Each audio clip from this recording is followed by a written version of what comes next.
लखनऊ के एक पॉश इलाके में 11वीं की एक छात्रा से लिफ्ट में रेप की कोशिश की गई। सुशांत गोल्फ सिटी अपार्टमेंट की एक लिफ्ट में एक लड़के ने लड़की से रेप की कोशिश की। लड़की ने विरोध किया और लिफ्ट का दरवाजा खुलते ही वो शोर मचाती हुई भाग गई। लड़के ने उसका पीछा किया और उस पर चाकू से हमला कर दिया।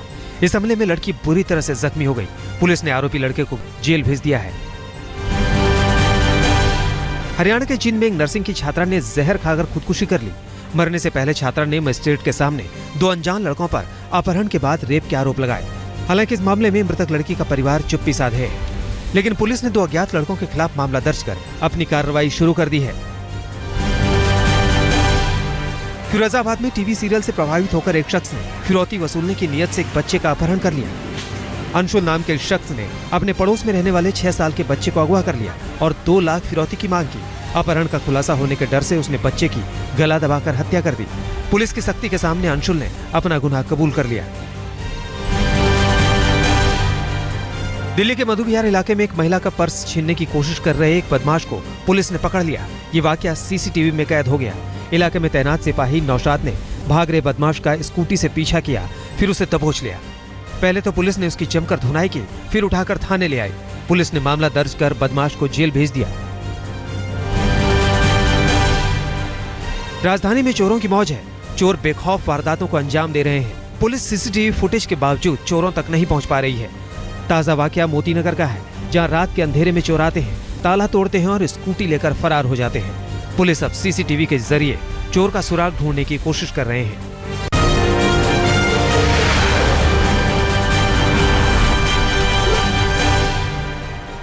दिल्ली के तिलक नगर इलाके में 2 किन्नर एक 4 महीने के बच्चे की चोरी करते धरे गए। बताया जाता है कि मॉल में घूमने आए परिवार की नजर बचाकर 2 किन्नर बच्चे का प्रैंप लेकर चंपत होने की कोशिश में थे। इतने में परिवार की नजर पड़ गई। सीसीटीवी में कैद तस्वीरों में किन्नर बच्चे को लेकर भाग रहे हैं और परिवार पीछे पीछे उन्हें दौड़ा रहा है। आखिरकार किन्नर हत्थे चढ़ गए। इस वाकये से बच्चे का परिवार सकते में है। पुलिस मामले की पड़ताल कर रही है। सूरत पुलिस की बेरहमी की तस्वीरें सामने आई हैं। पुलिस ने मारपीट के आरोपी एक शख्स की जमकर धुनाई की। तस्वीरों में पुलिस आरोपी पर डंडे बरसा रही है और आरोपी रहम की भीख मांग रहा है।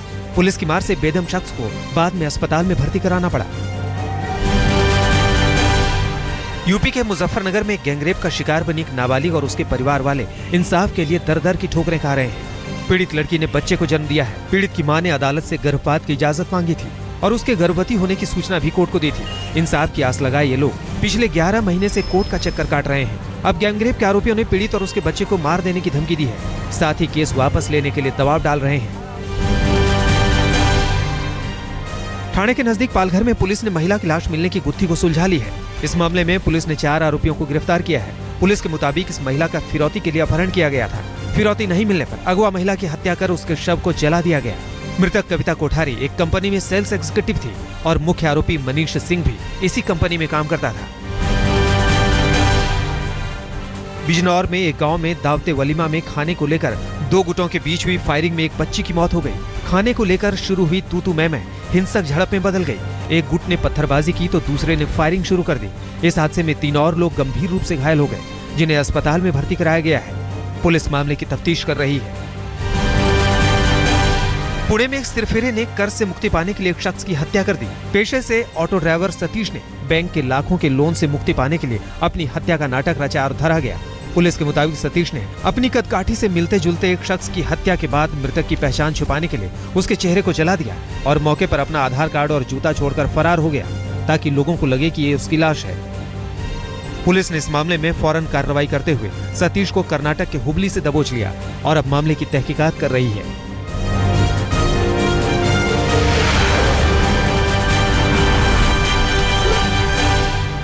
उत्तर प्रदेश के बरेली में एक अजीबोगरीब घटना सामने आई है। एक शख्स की धोखेबाजी से एक किन्नर के साथ शादी करा दी गई। मामले का खुलासा शादी के बाद हुआ, जब पति ने अपनी पत्नी को किन्नर पाया।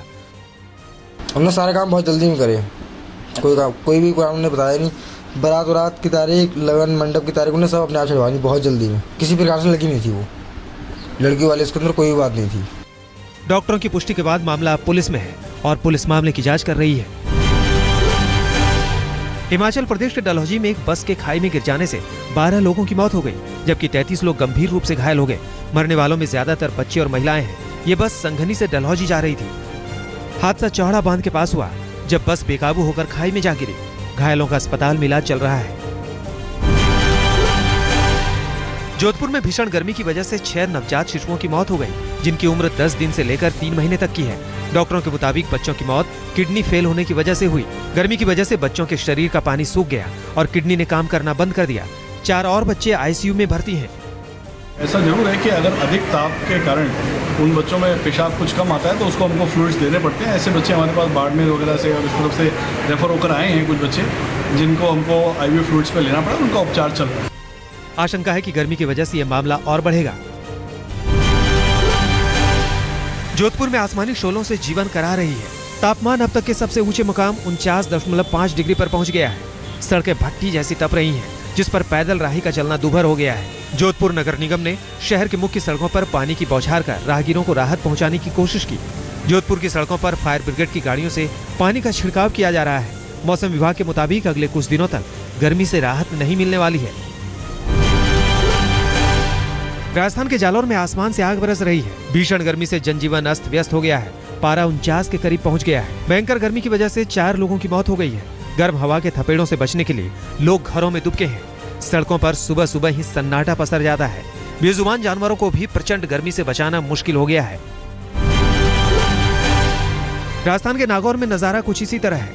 पारा 48 के पार है। सड़कों पर सन्नाटा है। यहाँ भी नगर पालिका ने सड़कों पर पानी का छिड़काव कर झुलसा देने वाली गर्मी से मुसाफिरों को राहत पहुंचाने की कोशिश की है।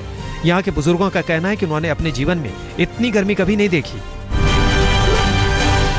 उत्तर भारत में भीषण गर्मी के बीच कहीं कहीं बौछारें पड़ने की भी खबर है। जम्मू कश्मीर के कठुआ में जहां जमकर बारिश हुई, वहीं पठानकोट में भी बारिश के साथ ओले पड़े, जिससे लोगों को गर्मी के तपन से राहत मिली। हरियाणा के चंडीगढ़ में भी तेज हवाओं के साथ बौछारें पड़ी, जिससे शहर का पारा तेजी से लुढ़का और लोगों ने चैन की सांस ली। बंगाल की खाड़ी में उठा चक्रवात रोनू ने हैदराबाद में अपना कहर दिखाया। तेज आंधी बारिश की वजह से 2 लोगों की मौत हो गई।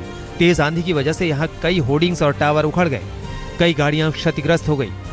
रोनू धीरे धीरे ओडिशा और बंगाल की तरफ बढ़ रहा है। मौसम विभाग ने तेज आंधी के साथ बारिश का अलर्ट जारी कर दिया है।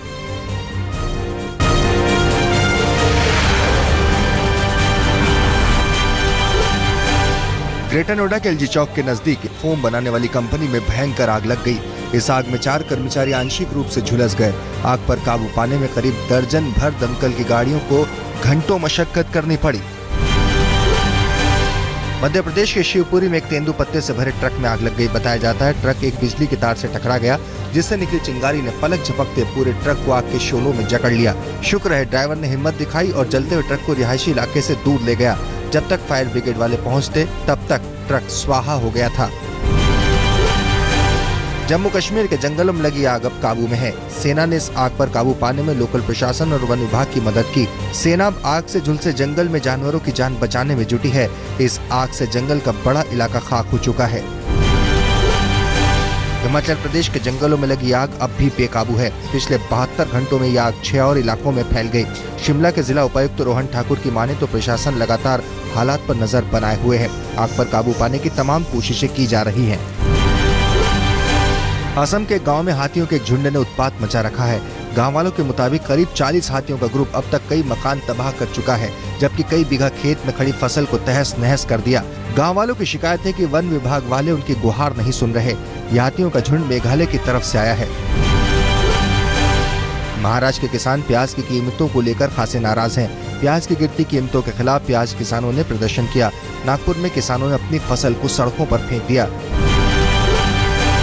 आज सीबीएसई के 12वीं के नतीजे घोषित किए जाएंगे। इस बार परीक्षा में देश भर के करीब 15 लाख छात्र शरीक हुए हैं। आज नतीजे सीबीएसई की वेबसाइट पर दोपहर 12 बजे प्रकाशित किए जाएंगे। यूपी के बांदा में एक शख्स ने अंधविश्वास में अपनी जीभ भगवान पर चढ़ा दी। इस शख्स के मुताबिक उसकी मनोकामना पूरी होने पर उसने अपनी जीभ दान कर दी। बाद में शख्स को गंभीर हालत में अस्पताल में भर्ती कराया गया। बताया जाता है 2 घंटे तक वो शख्स मंदिर में खून से लथपथ पड़ा रहा। उज्जैन सिंहस्थ महाकुंभ का तीसरा और अंतिम शाही स्नान चल रहा है। आज वैशाख पूर्णिमा के मौके पर शाही स्नान के साथ ही सिंहस्थ कुंभ समाप्त हो जाएगा।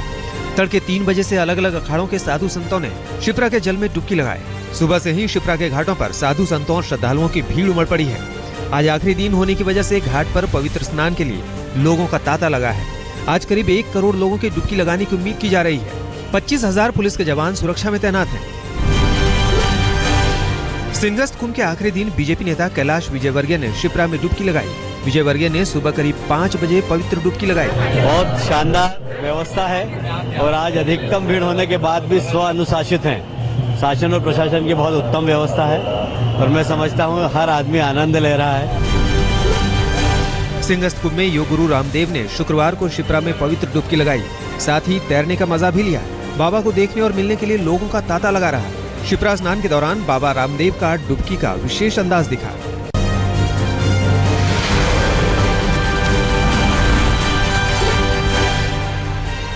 आईपीएल में दिल्ली डेयरडेविल्स ने अंतिम गेंद पर सनराइजर्स हैदराबाद को 6 विकेट से हरा दिया। इस जीत के साथ दिल्ली के प्लेऑफ में खेलने की उम्मीदें बढ़ गई हैं। हैदराबाद के 159 रनों के लक्ष्य का पीछा करने उतरी दिल्ली की टीम ने करुण नायर के जोरदार 83 रनों की बदौलत हैदराबाद को पटखनी दे दी।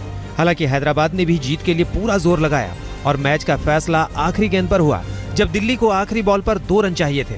आखिरी गेंद पर चौका लगाकर दिल्ली ने मैच जीत लिया। इस जीत के बाद दिल्ली के 13 मैचों में 7 जीत के साथ 14 अंक हो गए हैं।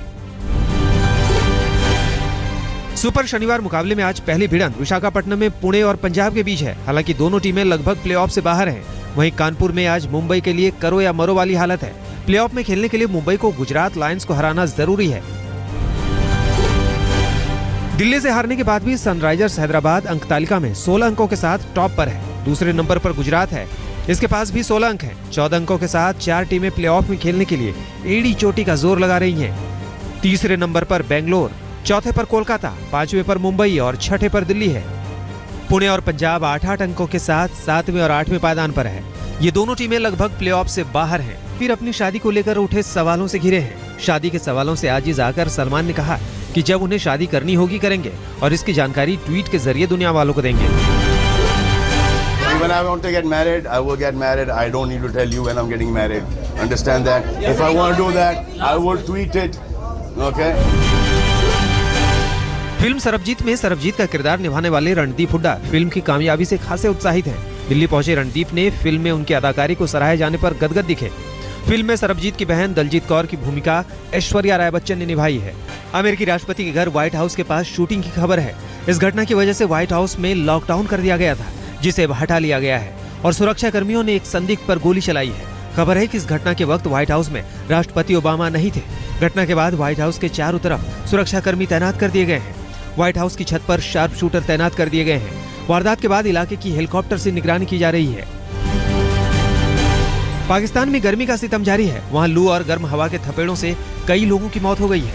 हैरानी की बात यह है कि गर्मी से मरने वालों को इलाज के बजाय वहाँ के प्रशासन को उनकी कब्र खोदने की चिंता ज्यादा है। कब्रिस्तानों में करीब 300 कब्रें खोद दी गई हैं ताकि जनाजे में कोई हंगामा न हो।